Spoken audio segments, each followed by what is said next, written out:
Sveiki! Sveiki! Es šodien esmu tādā interesantā sarunā par tēmu, kas, manuprāt, ir aktuāla ļoti daudziem cilvēkiem Latvijā un citur. Un mani sarunas biedri ir Ilze Ulmane un Aleksandrs Latopoļskis. Es pat esmu Marija Sils, un mēs visi nodarbojamies ar dažādām praksēm, kas palīdz cilvēkam attīstīties un iekļauties šajā pasaulē. Un varbūt iet drusciņi tālāk par to, ko mēs redzam ikdienā. Un šodien mūsu sarunas tēma ir par sievišķo un vīrišķo aspektu, sadarbību, pretnostatījumu mūsu cilvēku vidē, mūsu sabiedrībā, mūsu dzimtās un visādās citās mūsu sistēmās, kurās mēs esam iesaistīti. Jā, un man pirmais jautājums kādam no jums, es nezinu, kurš jūs pirmais atbildēsiet, vai tas, ko mēs tradicionāli saprotam ar jēdzieniem sievišķība un vīrišķība, ir tas pats, ko jūs apskatāt savās šajās te sistēmiskajās praksēs par sievišķo, vīrišķo aspektu, pretnostatījumu, vienotību, dziedināšanu un kaut ko tādu. Tad par tiem jēdzieniem vispār kā tādiem. Paldies, jā, un prieks būt šeit šajā sarunā ar jums abām. Un jautājums uzreiz tāds liels, jā, un pieļauju, ka mēs arī visi varētu padalīties, arī no tevis, labprāt, kaut kādos brīžos dzirdēt tavas pieredzes. Un, jā, kaut kā gribas varbūt īsumā arī pieminēt to, kā mēs vispār nonācām pie šīs sarunas, vai ne? Arī sākot ar Ilzi veidot šīs grupas pretstāvi tieši satikšanos, tā varētu arī teikt, vai ne, starp sievišķo un vīrišķo. Ne tikai ārēji, ne tikai mūsu fiziskajā veidolā, bet arī iekšēji, vai ne, un sastapt to sievišķo vīrietī un vīrišķo sievietē, katram sevī to pretpolu, to polaritāti. Un tas varbūt būt pirmais, ko varētu pieminēt, ka bez šaubām eksistē tie pretpoli, jo nevar vienlaicīgi kaut ko nolikt un pacelt. Tie ir pretēji procesi, un arī iekšēji mums ir šie pretpoli. Un tas ir pats primārais, ka mēs esam līdzsvarā sevī, bet tad dažādas jau ir tās mācības un viedokļi, kad saka, kad 70% mums ir dominantā mūsu dzimtes pusē, un 30% vai 20% ir tas pretpols. Un ka bieži vien jau tā disonance ārpusē mūsu attiecībās vīrietim sievietei rodas, jo mēs paši sev nepieņemam to pretpolu. Paši sev to kaut kādu vektoru, virzību, disciplīnu, kas arī ir, visam ir vieta būt, vai arī vīrieši nepieņem sevī to jutekliskumu, un sievietes pēc tā augst un tiecās un nekādīgi nevar saņemt. Ja? Tā, un tad viens no tādiem spilgtākajiem kaut kādiem tādām dinamikām šajās grupās ir tas, ka ļoti grūti satikties. Kā gribās sadzirdēt, gribās ieraudzīt, bet nevar, jo ir tik daudz vēl tas, kas kaut kur uzskrājies, ir uzslāņojumi, kas ir arī, ko mēs pieļauj, kā atvērsim kā atsevišķu varbūt tēmu, kas ir gadiem un gadsimtiem uzkrājušies. Un tas tieši ir tas spēcīgais sistēmiskajā pieejā, ka mēs to varam vērt vaļā arī plašāk, arī kolektīvajā zemapziņā. Tā, no manas puses, Ilze, kā tev šķiet? Jā, par sievišķību un vīrišķību. Man pašai tas vispār tāds liels jautājums par dzīvi bijis jau kaut kādu laiku, kad, pētot caur dažādiem, man vienmēr ir bijis tāda dziļa pretreakcija starp kaut kādiem sievišķības kursiem un kaut kādām tādām lietām, vai kļūst par īstu vīrieti, vai kas ir īsti vīrietis un tam līdzīgi. Un tad es to esmu caur dažādiem veidiem pētījusi gan sevī, gan pasaulē, un sistēmiskā pieeja, protams, iedevusi kaut kādu savu skatījumu un sajūtu par to. Un, ja Aleksandrs tagad pieminēja to par to iekšējo polaritāti, un viņa arī ir ļoti būtisks moments, tad es varētu teikt, ka man laikam vairāk tas fokus vienmēr bijis ir uz to tiešām to atšķirību. Kā tomēr sieviete ir atšķirīga no vīrieša, nevis pēc tiem ārējiem parametriem, nevis pēc sociālām normām, kas mainās, vai ne, bet pēc kaut kādas enerģētiskas vielu maiņas, tā es to varētu nosaukt. Jo viņa ir atšķirīga, un to var arī just un redzēt. Un tas, kā sieviete, pieņemsim, harmoniski ir kaut kādā vienā izpausmē, nezinu, vienas darba darīšanā, tas būs citādāk vīrietim. Un ka ir tā kā sevišķi mūsdienās tagad vispār tāda ļoti karsta tēma, vai ne, par dzimumu identitātēm un fluiditātēm un tam līdzīgi, ka man atkal ir kaut kā tik dziļi caur visu šo te pētot, es esmu nonākusi pēc tās sajūtas, ka tās būtiskākās lietas viņas nevar izjaukt. Viņas tiešām ir tik fundamentāli atšķirīgas, un tā kā, ja tu esi tāds, tu vari, protams, uzlikt sev visu kaut ko virsū un sajaukt sev galvu un visu kaut ko tam līdzīgu, tā kā uzfiltrēt virsū, bet to, kas tur tas atšķirīgais ir, viņu sajaukt nevar, bet viņu var mazāk vai vairāk dzirdēt. Un tas arī ir tā kā viens no tādām tēmām, kas caurvijās varbūt arī šajos vakaros, ka tā kā palīdzēt arī sajust to, kur tad un kāds tas spēks ir, un tas vājums varbūt arī, un kāda ir tā mana forma piedzīvot to sevī.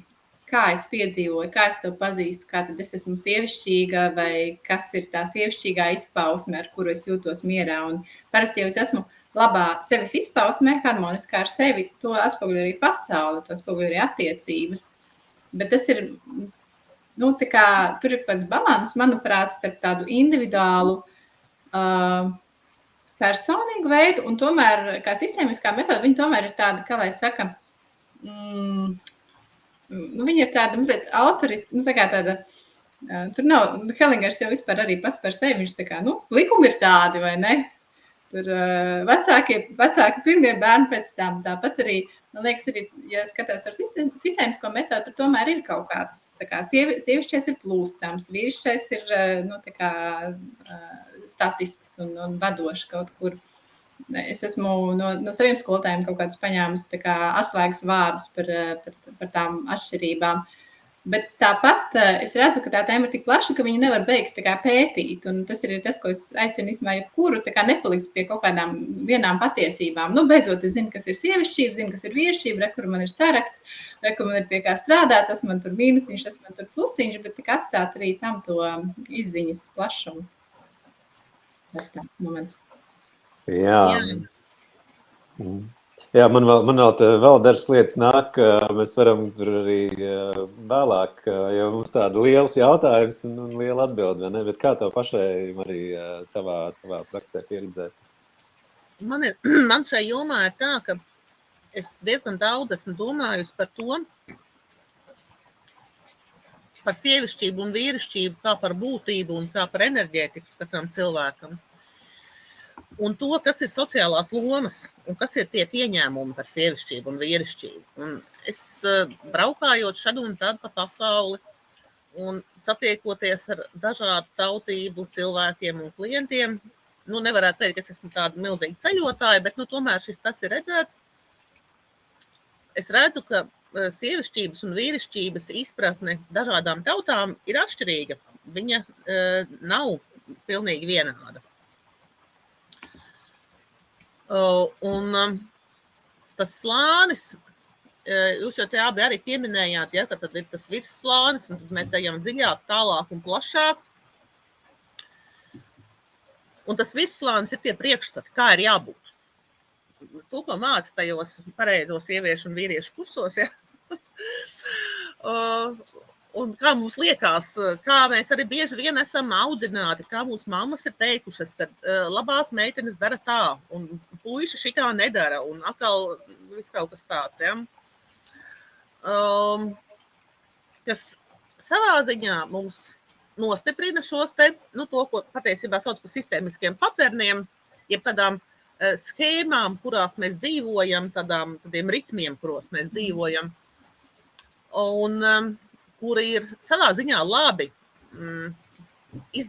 cilvēku izdzīvošanai caur daudzām paaudzēm, dažādās sarežģītās situācijās, jo, tā kā tu izdari, tā kā šis paterns ir tevi audzinājis un kaut kādā mērā kaut kur ieraksties un kaut kādu vietu ieņem, bet vai tā vieta ir atbilstoša tā cilvēku būtībai, eidu sazini. Tad viss tas, ko mēs pieņemam kā sievišķību un vīrišķību, savā ziņā mums ir palīdzošs, un savā ziņā tas var būt mums traucējošs, tad, ja tas kaut vai par kaut kādiem dažiem procentiem atšķiras no tā, kādi mēs esam. Un tā atšķirība varbūt, tie varbūt daži procenti, tie varbūt diezgan lieli procenti. Bet, ja kurā gadījumā, tieši tāpat kā ļoti dažādas sievietes, ir ļoti dažādi vīrieši, un tā tam ir jābūt, jo Dievs nedod man tādu pašu vīru, kā manai draudzenei. Man vajag manējo, un viņai vajag viņējo.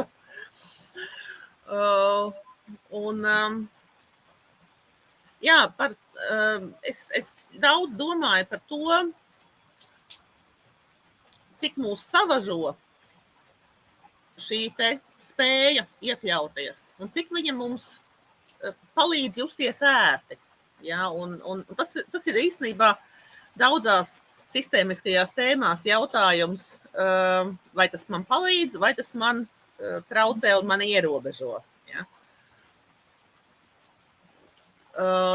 Varbūt tiem, kas mazāk ir saistīti ar šo jēdzienu sistēmisks, ja, tad mēs kā cilvēku sistēmu pamatā uzskatām dzimtu, caur kuru mēs visi esam nākuši, un no kuras mēs visi ģenētiski esam cēlušies, un bez kuras mēs nekā nevaram šajā pasaulē būt, un visu mūsu senču, gan bioloģiskie gēni, gan enerģētika, gan informatīvais mantojums nāks ar mums. Un daudz cilvēku mūsdienās arī saprot to, ka sistēma ir dvēseles kanāls, iepriekšējās dzīves, un, protams, arī citas visādas sistēmas. Bet pamatā mēs ejam caur dzimtu un sievišķo vīrišķo aspektu kontekstā. Es domāju, ka tas ir tas svarīgākais. Jā, tas ir tas, ko es domāju par šo tēmu. Jā, mēs kādreiz varētu izvērst, vai ne, tieši to sistēmisko to lauka efektu. Un gribas te piebilst arī, ka jā, laukam ir likumi, bet tāpat laikā tas ir par šo, ko tu ienesim arī, vai ne? Cik tas ir saskaņā ar mūsu kaut kādu iekšējo sajūtu, dvēseles ceļu, kur nav tā, ka arī mūsu šajās izkārtojuma vakaros, ja ir kaut kāds etalons, kuram tagad ir jāpiemērojas un viņā ir jāievietojas, ja, ka tas ir personīgs, individuāls, unikāls izziņas ceļš. Un šī metode to kaut kādā veidā paredz. Un kaut kur es tā arī redzu šos 3 lielos slāņus, kas ir individuālais, iekšējais, sievišķies, vīrišķies, šie iekšējie pretpoli, tad ir sociālais, un tad ir dvēseliskais. Un kaut kur, varētu tā teikt, ka ir šis iekšējais pretpols sievišķais, vīrišķais, sociālā var izpausties dažādās proporcijās. Un tradicionāli, ja, tas varbūt bija tuvu 100%, bija ļoti tādi tipiski vīrišķīgi vīrieši, sievišķīgas sievietes, un viņi bija ļoti pretēji savā starpā un pildīja ļoti pretējas funkcijas, vai ne? Un arī šodien mēs varam sastapt dažādas skolas, kas to cenšas atjaunot, un daudziem tas rezonē, jo tur ir daudz skaidrības, tur ir ļoti skaidri nodalītas tās funkcijas. Un kas tur kuram jādara? Jā, kas kuram jādara.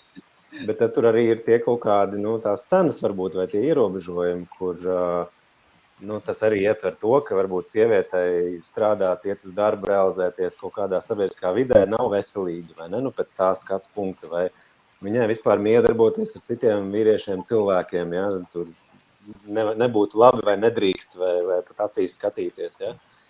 Un tad ir tas viss spektrs no līdz kaut kādā modernajā sociālajā slānī. Varbūt mēs esam pārslēgušies, ja, kur vīrieši jau pāri 50%, tur 60-70% sievišķība, ja, parādās. Un tad ir kaut kāds sakrālais modelis, ja, kur ir šī kaut kāda dziļā enerģētiskā arī savienība vienam ar otru, ja tantra tagad mūsdienās ir populāra, un tas ir tieši par to balansu 50-50 kaut kādā ziņā. Apzināties to sevī. Un viss tas spektrs ir pieļaujams un pieņemams katram individuāli izzinot to, ko viņš vēlas. Un tas stāsts laikam ir tieši par to spēju izvēlēties to patieso ceļu un atrast to, kā iemiesot to savā dzīvē. Un par to arī ir priekš manis lielākā vairumā šie vakari. Un šis mūsdienu laikmetā arī kaut kāds tas izziņas process, ka katrs iet to savu individuālo ceļu ar vien vairāk. Man pie šī gribējās vēl pieminēt par to sievšķību un vīršķību, ka tā ir vēl tāda sensitīva tēma saistībā ar pašvērtējumu. Man liekas, sevišķi sievietēm, bet arī vīriešiem. Tā kā, ja tev kāds pasaka, tu neesi sievišķīgi, tas ir apmēram viss ir slikti, vai ne? Un uz tās vietas, ar citu, var ļoti labi kaut ko pārdot, man liekas. Kur kļūst sievišķīgi, būs tev attiecības, tev viss būs labi un tam līdzīgi. Un ka tas ir arī tāda ļoti liela vieta, kur mums arī tādā, man liekas, tādā kolektīvā līmenī ir ļoti svarīgi vienkārši būt labiem pret sevi, es nezinu, līdzjūtīgiem pret sevi, ka, ja man kāds kādreiz tur kaut ko tādu ir pateicis vai nezinu, ja kā tur visi šitie dzimtas patēni, ja tu šitādu būsi vīru nedabūsi vai tam līdzīgi, vai kas tas par kļupiku, tāds jau vispār nevienai nebūs vajadzīgs un tam līdzīgi, vai ne, ka par to, ka tā mana augšana arī par to augšanu tajā apzinātībā un iespējams arī prasmēs, tas arī liels tā kā varbūt spektrs, vai tomēr ir kaut kādas tā kā etalona prasmes, kas tomēr sievietei būtu, nezinu, jāprot vai ne, vai vīrietim būtu jāprot savu sevi ienes ne tieši fiziskas, bet, nezinu, enerģētikas, piemēram. Un kaut kāda jau tāda iniciācijas tēma tomēr tur ir, vai ne? Gan vīrieša ceļā, gan sievietes ceļā. Un viņi tomēr ir plus-mínus objektīvi. Mēs spējam nolasīt, es domāju, jūs tā pastieties apkārt cilvēkiem, jūs redzat, šitais ir nobriedis vīrietis, šitais nav. Šitā ir nobriedusi diezgan sieviete, šitā nav. Jo tur ir kaut kāda atskaites punkti. Viņi ir arī sociāli, bet viņi ir arī kaut kādā ziņā enerģētiski. Viņi ir tā kā, tur ir kādi faktori. Bet tas ir svarīgi, ka es to nesaistu ar savu vērtību. Ka tas, ka es šobrīd tur neesmu tur kaut kāda super nobriedusi, tur nezinu, super vēl kaut kāda, ka es tāpēc slikta esmu vai es esmu infantīva. Tas ir kaut kas, kur es esmu, un es no turienes kaut kur eju. Un es varu tur sevi mīlēt tikpat ļoti, kā es varu mīlēt sevi kaut kur citur, jau citā etapā. Kā, tas bija tāds moments, ko es gribēju ienest. Jā. Es nezinu, vai tas, ko es tagad man radās tāda piebilda, bet es nezinu, vai viņa ir tieši par šo sievišķību, vīrišķību, bet noteikti arī par to, ka mūsu sabiedrībā, manuprāt, drusciņi trūks tāda savējo atbalsta. Es tikko biju Armēnijā un drusku runājos tur arī ar vietējiem iedzīvotājiem un skatījos, kā viņi tur dzīvo un kā viņi dzīvo ģimenēs un klausījos to stāstus, kā viņi svin savus svētkus, kā viņi izvēlās sievas un vīrus un visu šīs lietas arī, protams, drusku pajautāju viņiem vairāk. Un tā, jā, es secināju, ka viņi ir ļoti ģimeniski, salīdzinot ar latviešiem. Un ļoti turās tādās paplašinātajās lielajās ģimenēs, kur ir brālēni, māsicas, tantes, onkuļi, tur visi pie visiem brauc, tur pat īsti nebrauc, jo visi dzīvo blakus un viss noteikti tādā lielā kopienā. Ir ceļš tur, kur ir kalnu rajoni, tur tas ir ļoti, ļoti saglabājies joprojām. Kas sakal savā ziņā, kādam var nepatikt, mums droši vien mūs kā individualistiskiem cilvēkiem, tādiem, kas ir viensētniekiem. Jā, mums patīk dzīvot katram pa sevi un tikai es un tā. Bet, es nevaru teikt, ka tas ir labi vai slikti, bet tas ir savādāk. Un tas, kas man tur tā ļoti tā šajā te sieviešu vīriešu pasaules modelējuma kontekstē, kas man iekrīt acīs, bija tas, ka viņiem ir šī te sieviešu pasaule, un vīriešu pasaule, tas māsīgums, brālīgums, nezinu, kā to īsti nosaukt, viņiem ir tādās tusiņos, vakaros, es nezinu, kaut kādos radu sajietos, ja viņiem ir sieviešu dejas un vīriešu dejas, kurās dejo sievietes, bet viņi izskatās pēc līnīdejām, un ir vīriešu dejas. Un arī tad, kad, kad viņi kaut kur uzstājās, arī tas parādās. Viņiem ir, protams, arī pāru dejas, bet ir šis te sieviešu puse, kur ir tikai sieviešu, un vīriešu pasaule, vīriešu puse, kur ir tikai vīriešu. Un tur ir kaut kas tāds foršs, jo ir šīs te tīri sievišķās lietas, kuras izrunā tieši šajā sieviešu pasaulē un šajā vidē, un tīri vīriešu lietas, par kurām sievietes varbūt vispār nenojauš, ka tādas pasaulē eksistē. Un tagad es uz to skatījos un tad domāju, kā tas nes tā ir un kā tas būtu dzīvot tādā sabiedrībā, tad man nāca prātā šīs te vētras par tām dzimumu identitātēm, kas ir mums šobrīd aktuālas. Tur tādas īsti nav novērojamas. Un man radās sajūta, ka šī dzimuma identitātes problēma un šis jautājums sevišķi jauniem cilvēkiem, ka viņš bieži vien rodas tāpēc, ka nav kur to savu dzimumu identitāti izpaust, nav no kā viņu īsti iemācīties, nav tā sievišķā un vīrišķā pasaule, kura ir atbalstoša, pieņemoša, vairāk vai mazāk, protams, nekur nav ideāli. Kaut kādas tādas pārdomas man radās šai sakarā visā. Jā, kad līdz ar to, ka mēs esam tik ļoti individualizējušies, mēs esam kaut kur pazaudējuši to sievišķo un vīrišķo kopības sajūtu ar to savu dzimumu, kurā mēs esam piedzimuši šai dzīvē. Vai mums viņā iet viegli vai sarežģīti, bet mēs viņā esam. Un mums drīkst iet viegli un sarežģīti. Ja? Mums nav obligāti jābūt labi. Mums drīkst būt arī nevisai labi. Kaut kā tā. Jā, patiesībā ļoti skaisti tu iezīmēji, vai ne, to bildi, kā notiek šajā citā kultūrā, citā zemē. Un gribas arī piebilst un ienest tādu cerību graudiņu, ko var kaut kur nojaust telpā un laukā. Un arī kaut kā mūsu šajās izkārtojuma vakaros ir tāda progresija jūtama, kur pēdējā vakarā mēs tiešām pēdējais kā reiz darbs bija aizvedi mūsu šo māsību un brālību, kur mēs sadevāmies rokās tie, kas tur bija tādā vienā garā rindā, vienā pusē vīrišķais, otrā pusē sievišķais, un skatījāmies visus priekšu uz nākotni.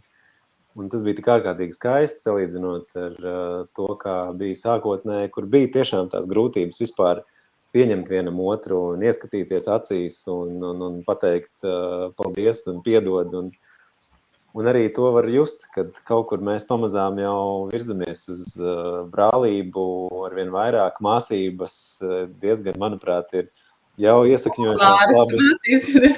Jā, daudz sieviešu apļi, arī vīriešu apļi, protams, ir. Bet tas nav pat tik ļoti par apļiem. Tas jau ir par to, kā reiz kaut kādu ikdienas un emocionālo un garīgo atbalstu un vienotību. Un tas tiešām kaut kur ir nojaušanas. Tā kā ir labi zināms.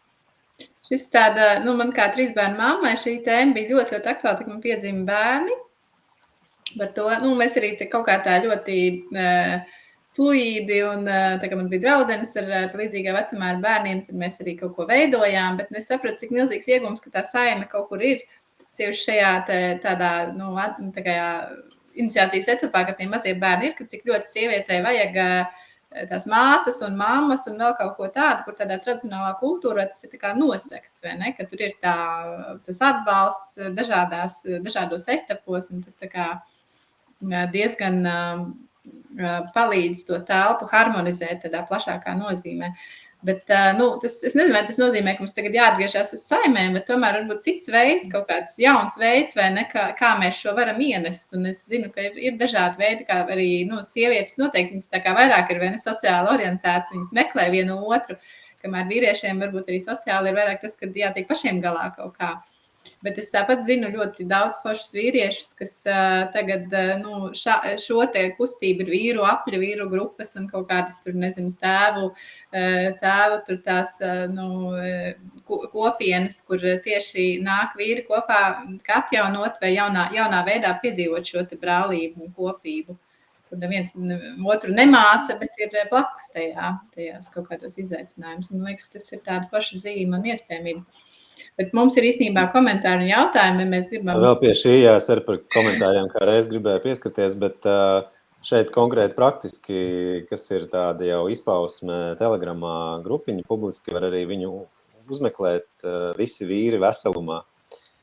Un tur ir ap 200 vīru un dažādas tēmas, grupas tiek apskatītas un tīklošanās un miedarbošanās. Tā kā, jā, tas ir viens jau no tādiem praktiskiem formātiem, kā tas notiek. Tā kā var uzmeklēt Telegramā, kam interesē visi vīri veselumā. Tā arī saucās, ja tieši pēc tādu vārdu var atrast. Jā, tā ar tādiem atslēgas vārdiem vajadzētu atrast, jā. Jā, nu ko, mums ir tādi lieli, plaši tur komentāri un jautājumi. Jā, tu vari atskaņot, Ilze, kurš tev šķiet? Kurš man, mums bija jautājums, te bija no Raimonda bija komentārs laikam par tieši tām dažādajām telpām, tā kā, it kā frontēm, ne frontēm par to, ka tāds atslēgas vārds ir otra telpas cienīšana, ka ļoti bieži, sevišķi sievietēm, man liekas, ļoti patīk mācīt vīriešus, vai ne? Kā viņiem būtu kaut kas jādara vai jārīkojās, un vīrieši varbūt arī kaut kā izpaužās attiecīgi, un tas arī tāda liela īsmā prasme, ko apgūt, ka es varu uzticēt tam otrai dzimuma, kā to nosauksim, pārstāvjiem, tā kā viņu pasauli, viņā nelīst iekšā ar savu sievietēm, ar mammas kaut kādu vai ne, vai vēl kaut kādu vēlmi kaut ko nokoriģēt. Bet jā, es varbūt par šito piemetināšu drusceņu atkal no sistēmiskā aspekta. Jo, mamma ir pirmā sieviete katra cilvēka mūžā vienalga, vai viņš vēlāk izaug par sievieti vai par vīrieti. Un tā, ka mēs, visi psihologi, psihoterapeiti, kouči, sistēmiķi un visi pārējie zina, ka, ar mamām ir tās galvenās dzīves krīzes, traumas, problēmas, visi klupšanas akmeņi ir saistīti. Un nevis tāpēc, ka mammas būtu sliktas, bet tāpēc, ka viņas tādas vienkārši ir tādas, kādas viņas ir. Un viņas nes šo sistēmisko vēstījumu, un viņas nes, caur viņām nāk līdz bērnam visas šīs sistēmiskās traumas, nevis viņa paša traumas, bet sistēmiskās traumas, sistēmiskās destrukcijas, sistēmiskie samezglojumi visādi, kur kaut kur dzimtā ir sarežģīti, ir grūti, kur kāds kaut ko nes cita vietā, kāds kaut ko izdzīvo cita vietā, kur uzkrājās kaut kādas sabloķētas enerģijas. Un jo mēs vairāk viņas spiežam ārā, jo viņas vairāk lien apakaļ, ja, un vienā brīdī mēs vairs nespējam viņus spiest ārā, un viņas vienkārši mūs uzgāžās virsū. Un un mamma, kā tuvākā sieviete katra cilvēka dzīvē, viņa ir tas tēls, ar kuru tas visvairāk saistās. Turklāt, tā kā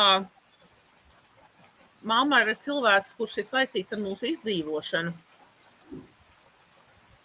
Ļoti bieži mēs tieši šai konkrētajai mammai, mēs ar viņu to nerisinām. Mēs izvēlamies tā kā distancēties no viņas. Jo tas ir pārāk sarežģīti, pārāk sāpīgi, pārāk neiespējami. Un labāk sadzīvot tāpat vienu, un varbūt tas patiešām ir labāk. Bet mēs to transformējam uz cilvēkiem, kas mums arī ir tuvi, kas mums ir ļoti tuvi. Un notiek šī pārnese, ja, un mēs pārnesam to uz sievām, uz vīriem, ja, kas interesanti, ka sievietes savu mammu, savas neatrisinātās lietas ar mamām un to, ko dzimta, viņām sūta caur mamām, viņas to projicē uz saviem vīriem. uz draudzenēm, uz kaimiņiem, uz kolēģiem, priekšniekiem, nu, dažādos virzienos. Bet, nu, protams, tradicionāli tas notiek pāru starpā uz sievu vai uz vīru. Turklāt nav svarīgi, vai tas ir vīrs vai tā ir sieva.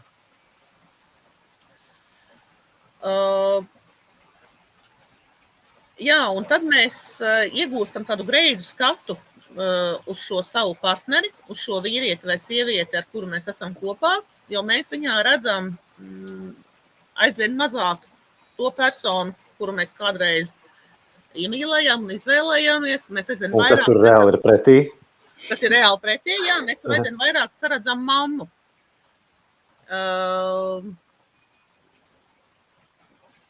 Vai viņas trūkumu? Tas ir varbūt drusceņi pakārtotāk. Tas nāk pēc tam. Ja, tas pirmais tomēr ir tā mamma. Un šīs te dažādās dzimtas destrukciju un mammu nesto lietu projekcijas uz saviem partneriem. Ir cilvēki, kas to atšķir un kas cenšas ar to kaut kā darboties, bet nu, bieži vien to vienkārši nepamana. Es nezinu, cik daudz par to runā, nu, tādā plašā auditorijā. Tādā ziņā man liekas, ka tas ir jautājums, kurš ir aktuāls, lai mēs patiešām ieraudzītu tai savā partnerī tieši to partneri, nevis to savu projekciju, ko es tur uz viņa esmu uzkrāmējusi virsū. Nu jā, kaut kā tā. Jā, nu tas ir tāds centrālais pamats, vai ne, atsijāt graudus no pelavām un ieraudzīt un sadzirdēt patiesībā to personu dēsā, kas mums ir pretī, nevis visus mūsu projekcijas. Bet to uzdevumu padara sarežģīt tas, ka mēs apzināti vai neapzināti bieži izvēlamies ļoti līdzīgus partnerus tam savām mamām, kuri tiešām arī ir tādi kaut kādā mērā, viņi nes līdzīgu to materiālu.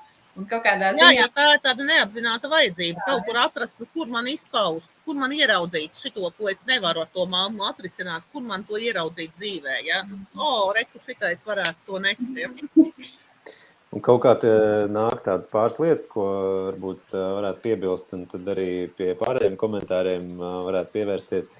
Bet tas arī ir tas darbiņš un tā iespēja, ko dod šie sistēmiskie vakari, visu to rosolu, kas tur ir izveidojies, nedaudz tā kā sakārtot. Ok, labi, te ir mans partneris, te ir mana projekcija, te ir mani vecāki, te ir tā vēsture.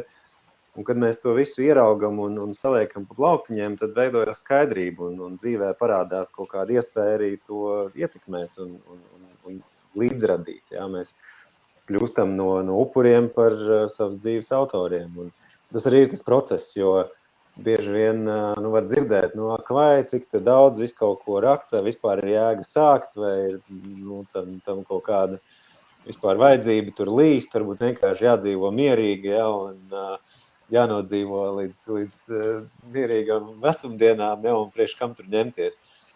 Te ir, protams, divi līmeņi, kādēļ ņemties, ja, jo mēs tālāk to nenododam saviem bērniem, un dzimtā kļūst saskanīgāk, harmoniskāk. Kaut kāds vēl līmenis ir, protams, kas domā tādos apmēros, ja, ka tas atkal ir mūsu dvēselē, nākamajām dzīvēm jau ieguldīts darbiņš, ko nevajadzēs rakt nākotnē. Tāpat viņš no sevis neaizmuks, ja.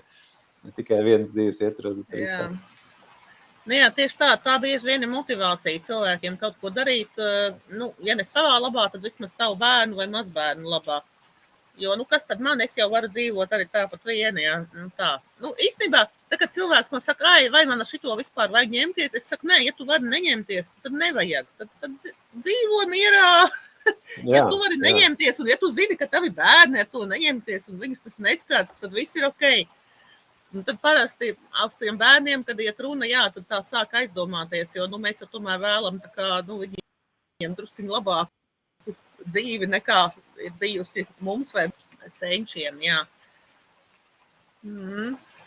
Raimonds mums tā kā reiz saka, kad strīdamies ar saviem partneriem, strīdas mūsu senči savā starpā, nevis mēs. Jā. Jā, labs. Bieži mēs varētu lielā mērā piepēc, jā. Tekstos, kad mēs kaut ko izplēdam, tad padomāt, kuras to es dzirdēju agrāk šīs frāzes, vai ne, no kurienes viņas nāk. Jā, jo tad, kad mēs runājam tā mierīgi, tad mēs runājam tā, vairāk un mazāk ar saviem vārdiem, no savuprāt, bet tā, kad mums aiziet emocijas, tad mums nāk ārā tādas frāzes, pēc tam liekas, es tā vispār nerunāju. un jā, bet tā runāja vecmāmiņa vai vectētiņš, ja, un kaut kur tas ir palicis.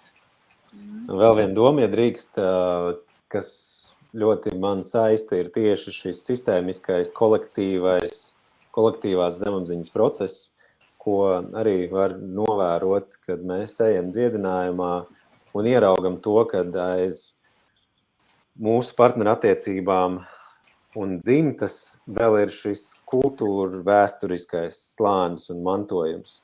Un tas iedod ārkārtīgi jaudīgu redzējumu un apzinātību, kāpēc tad notiek tā, kā notiek. Un mēs beidzam vainot sevi, mēs beidzam vainot senčus un dzimtu. Mēs ieraugam, kaut kādā ziņā varētu teikt, vismaz, ja ne personības, tad vainojam vēsturi. Un jāpaliek vieglāk. Bet, protams, arī tas nav par vainošanu, tas ir par šo vienkārši paternu ieraudzīšanu. Un ir bijuši arī konkrēti tādi gadījumi, kur pat ne dzimtas ietvaros, bet vienkārši tāds viens nesen man bija klienta gadījums, kad bija bērnībā tāda situācija, kur gāja pa ielu uz skolu, jaunā vecumā, apstājās mašīna pilna ar kaut kādiem džekiem un kaut ko tur uzbrauca virsū. Ja? Un tas jau izveidoja uzreiz šo neusticību vīrišķajiem. Un tad, kad mēs gājām skatīties, kas ir tas konteksts, bija skaidrs, ka tiem džekiem bija tās mammas, kas neiedeva viņiem to, ko viņiem vajadzēja. Un tas jau ir tāds kolektīvais process, arī vēsturiskais, vai ne? Jo varbūt viņiem nebija tā mammām to vīru, jo viņi bija kaut kur projām tur karā vai kā, ja? Un netik sen joprojām tas mantojums vēl mums ir. Un tas moments, kad mēs katrs varam būt kā dziedinājums, kā risinājums kolektīvajam laukam, ir tik ārkārtīgi fascinējoši un iedvesmojoši, ka tiešām atverot to plašumu, mēs dziedinam ne tikai sevi, bet arī kaimiņu, arī māsīcu, brālēnu un vēl plašāk. Ja mēs tiešām ieraugam tās likumsakarības, un tas ir arī šī jauda, ejot dziļāk un plašāk. Jā, un ne tikai kaimiņu un māsīcu, bet jebkuru cilvēku, kurš nonāk šajā paternā vai tajā notikumu ritmā, kuru es pēkšņi ieraugu ar skaidru redzējumu un kuru es varu kaut kā savādāk pieņemt, savādāk uz viņu paskatīties un iedot viņam īsto vietu. Ja, jo sistēmiskais darbs nav par to, ka mēs izmainām pagātni vai ka mēs kaut ko sakārtojam tur tai pagātnē un saliekam tur visu pareizi. Ja. Jo tur viss bija tā, kā bija. Mēs nemainām vēsturi. Ja. Mēs mainām tās vēstures nospiedumus mūsu dzīvē. Ja. Tā varētu drīzāk teikt. Un viņus no neapzinātājiem esam apzinātajā, kad viņi nevada mūs, bet mēs jau varam vadīt. Jā. Man ļoti patīk. Jā, tā visā tā tēma, kad, te arī man ļoti arī patīk šis, plašums, ko Aleksandrs tagad iezīmē, un tajā pašā laikā es esmu arī pabijusi tajos tusiņos, kur ir ļoti kārdinoši aiziet tikai šajā kolektīvajā, ka, tagad mēs dziedinām visu Latviju, un tagad mēs dziedinām visu pasauli, un tā kā arī tāda pārlikšana no savas personīgās atbildības šajā kolektīvajā, un tas tā nestrādā. Tāpat tik un tā atgriezies pie tā, ka, lai tu mainītu to sabiedrību vai Latviju, tev tāpat būs jāsāk ar sevi un visu laiku jāturpina ar sevi. Līdzsvars. Tās ir tās durvis. Lokais līdzsvars. Ko mums vēl ir liels jautājums no Evijas, ja viņa vēl ir ēterā, varbūt izdosies arī ar viņu vēl plašāk pamiedarboties, ja nē, tad cerams. Jā, paldies, mēs varam uz ekrāna arī parādīt, kāds ir katrai šai enerģijai vēstāmais vēstījums. Tas ir tāds liels, plašs jautājums, vai ne? Kā varbūt kādai no jums ir kāda sajūta doma šajā virzienā? Tas tāds ļoti liels. Uzreiz tāda pauze, vai ne? Tur, protams, var skatīties, kā vispār mēs tā metafiziski redzam to pretpolu kā virzošu spēku dzīvē. pasaulē. Ne, ka sievišķais ir arī tādās lielajās sistēmās vairāk saistīts ar zemi, ar materiālo, latviešiem māriskais vai ne, tā matērija un tas, kas rodās un tādu spēju būt šajā ķermenī, iezemējumu. Un es pieļauju arī to skaistumu šajā iemiesotajā būšanā. Vai ne? Materializācija, principā. Kā šeit dzīvot skaisti un harmoniski tajā. Un lielā mērā mēs, protams, esam kā sabiedrība diezgan aizgājuši no turienes. Vai ne? Mēs dzīvojam vairāk pilsētās, mēs vairāk esam savā prātā. Savā internetā, jā, un tam līdzīgi. Un ka lielā mērā tagad jau daudz runā par tādu to sievišķās enerģijas visādu ienākšanu, dominants, ūdensvīru laikmetu vai kā kurš to sauc, vai ne, kad šis sievišķais atkal ienāk, lai atgūtu to balansu, kas ir iespējams ar visu tehnokrātiju un tādām aktīvām vīrišķām izpausmēm varbūt pagājis fonā. Par vīrišķu varbūt Aleksandrs var nokomentēt, kā tu redzi, kas ir. Jā, tur tik tiešām, jā, Marija, droši. Nē, es vēl par to sievišķi jau gribēju pieminēt, ka manā uztverē tas ir ļoti tomēr iekšēji ārējs. Ja, kad man vairāk šis sievišķais ir tas iekšējais un tas vīrišķais ir šī ārpuse. Kaut kā tā. Bet tas, ka man tas tā liekas, tas nenozīmē, ka tā ir jāliekas pilnīgi visiem, ja? un tur var būt nianses un kaut kādi aspekti, kurus mēs arī nepamanām. Bet man liekas, ka tāpēc, ka tomēr tas sievišķais ir vairāk uz iekšpusi orientēts. Tāpēc vairāk šajās pašizziņas, garīgās attīstības un visādos tam līdzīgās virzienos, grupās un nodarbībās ir vairāk sieviešu, jo tas tiešām ir vairāk ar jušanu saistīts process. Ja? Bet, šobrīd viņš ir tāds, šobrīd mēs esam šajā pakāpē. Jā. Jā, redz, te man arī tev kaķi 2 reizes ienāca kamerā, ēterā, vai ne? Tas jau arī ir par, redz, 3 lietas, labas lietas. Un tas jau ir tieši par to pašu. Vai mēs to kaķi pavācam nost, vai mēs viņu iekļaujam. Tas ir viens ir sievišķais, viens ir vīrišķais. Un kurš ir pareizais? Neviens, vai ne? Tas ir kaut kur no konteksta atkarīgs, kaut kur no tās, situācijas un miedarbības un tādā arī kolektīvajā līmenī. Tas ir par to, vai mēs mainām vai pieņemam pasauli. Un kaut kādā brīdī bija mūsu kolektīvajā attīstībā tāda fāze, kad bija laiks mainīt pasauli, redz. Un tad mēs to kaķi paņēmām nost. Un tagad ir laiks to pasauli pieņemt, un tad mēs viņu paņemam opā, bet viņš pats aiziet. Visi iet savu gaitu.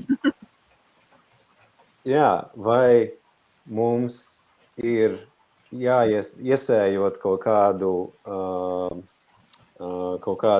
tomātus, pieņemsim, vai kartupeļus, jāļauj tām Kolorādo vabolēm viņus apēst, vai mums ir kaut kādā veidā jāpretstāv tām Kolorādo vabolēm.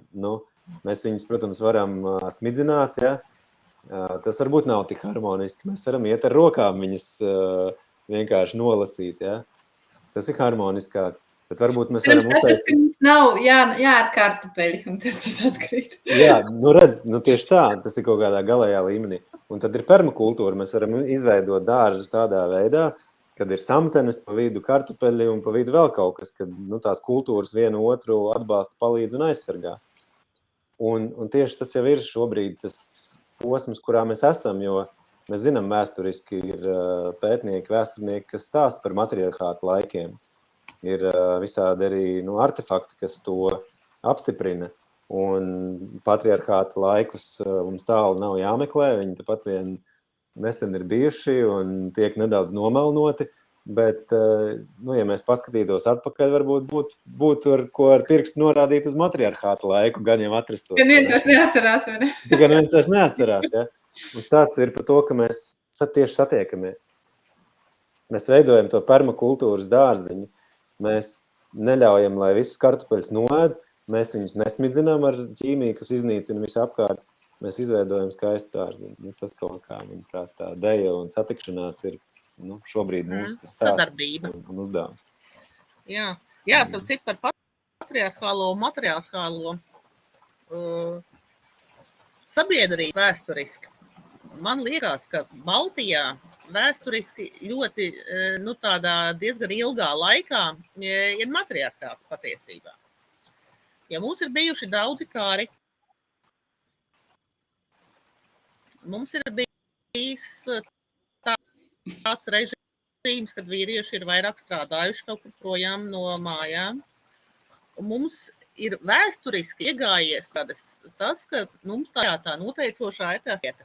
Un tas mums arī, manuprāt, neļauj pieņemt to klasisko, to vēdisko sievišķu vīrišķo aspektu. Ja, jo mums vēsturiski tas īsti nestrādā. Ja. Mums ir tā sieviete māte, kura tad nosaka visu to, kā tu tur būs, ja, un kura zina, kur stāv, tur, es nezinu, ārklis vai lāpsta, ja, mūsdienās mašīnas atslēgas un internet rūteris, ja, un kā maksāt rēķinus un kā to visu tos galus savilkt kopā.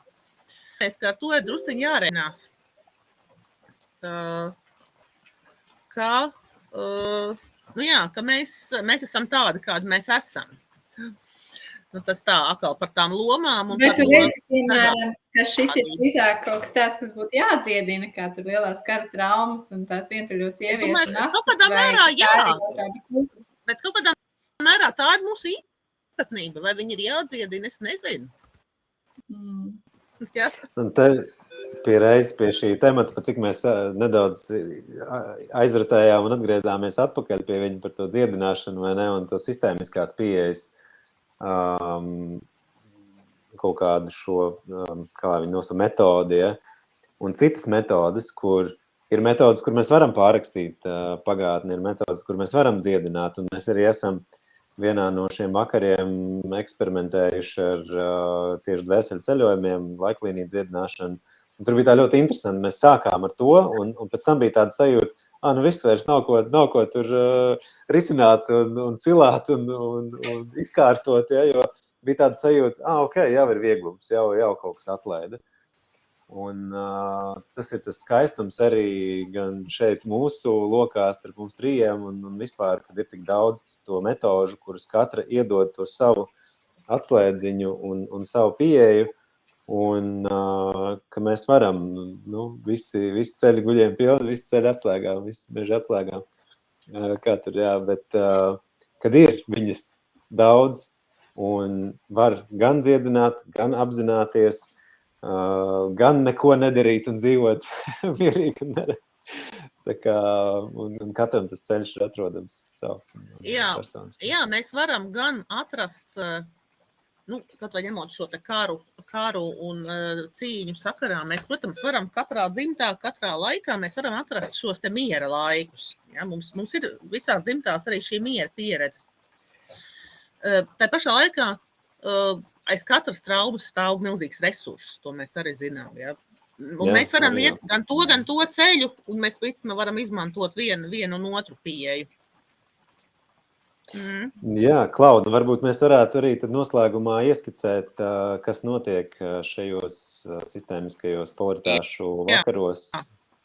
Un, protams, ir... Kāda ir tāda konkrēta schēma un plāns, kā jūs darat, vai jūs sekojat cilvēkiem, kas ir atnākuši? Mums ir schēma, kas katru reizi mainās.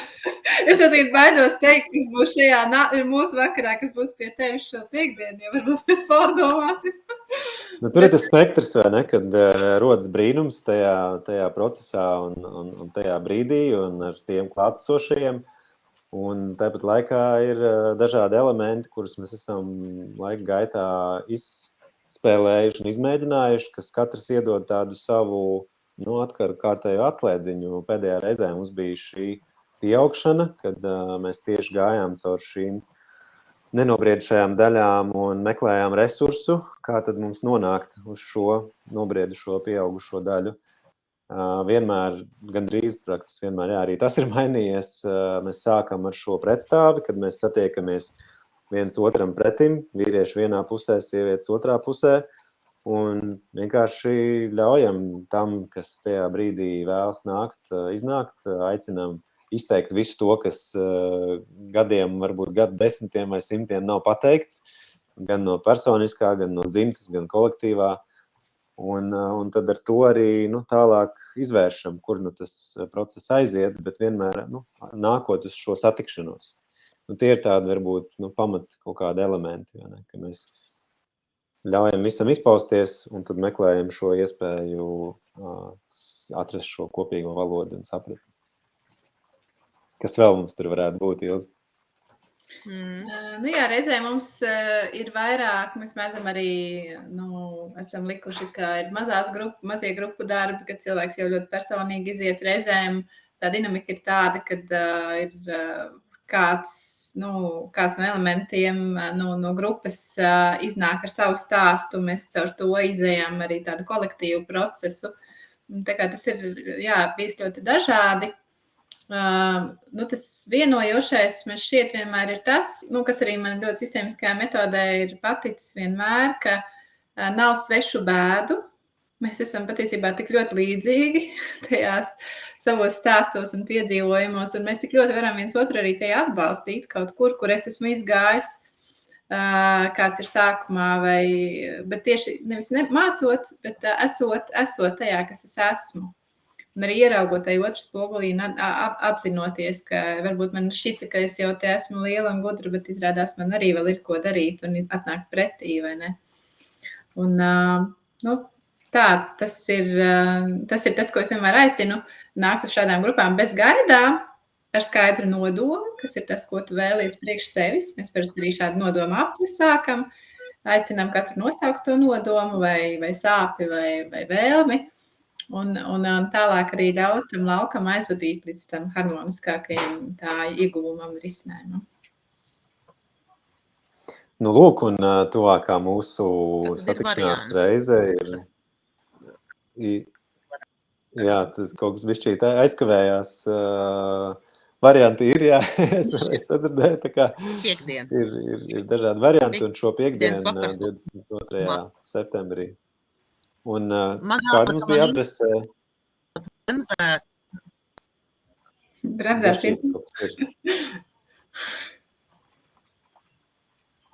Uz telpas un sistēmiskajām grupām ir tā īpa vienmēr savāc kopā tieši tie cilvēki, kam tajā vakarā ir kopā jābūt. Viņus kaut kā, kuriem ir kaut ko viņi viens otram varētu dot. Tā kā, ja ir tāds aicinājums iekšējs, kad man tā kā gribās un kaut kas tur tā kā velk, ja, tad droši vajag teikties. Es droši vien iešu visām šīm tiešraidēm apšā saiti, kur ir pasākuma apraksts. Pieteikuma forma. Un, ja kādam šķiet, ka pirmkārt, tukums ir labi sasniedzams arī no Rīgas, tur ir labs sabiedriskais transports, bet ja kādam šķiet, ka viņam tur grūti kā aizvaditiņā, un tā tos, kas brauc no kaut kādām tālākām vietām, parasti mēs atrodam kaut kādu risinājumu, kā tomēr tam cilvēkam tur nokļūt un būt klāt, viņam gribās viss. Okay. Jā, un internets noraustījās bišķīt, bet mēs sapratām, ka risinājums ir. Ja gribas tik līdz tukumam, tad to var izdarīt. Adresi laikam tad var kaut kur rakstīt. Es arī īstenībā jāatzīst, pirmo reizi braucu uz tukumu, tā, ja ne caurbraucot, tad tā. Okay. Ko mēs sākumā bijām plānojuši runāt, kādas 40 minūtes esam labi izvērsuši tēmu. Tā no manas puses liela pateicība Marijā, ka nezinu, kā nāk šī ideja. Aleksandra ideja tā bija satikties, man liekas, ka bija ļoti auglīgi un vērtīgi. Paldies. Jā, paldies tev, Marija, par šo tikšanos, šo sarunu. Un lūkoju uz mūsu tikšanos drīzumā. Tā. Pateicība. Labi. Un, jā, arī mums visiem var mūs atrast, tie, kas ierakstīsim, tad arī komentāros pieļauju, kad mūsu saites uz mājaslapām un tā kā. Protams, ka mēs gan Marija strādā šīm tēmām atsevišķi, gan Aleksandrs strādā savā privātpraksē, un es vedu arī atsevišķas grupas, ne tikai šādas kopīgas, tā kā varat arī sajust, kur un kā jums ir.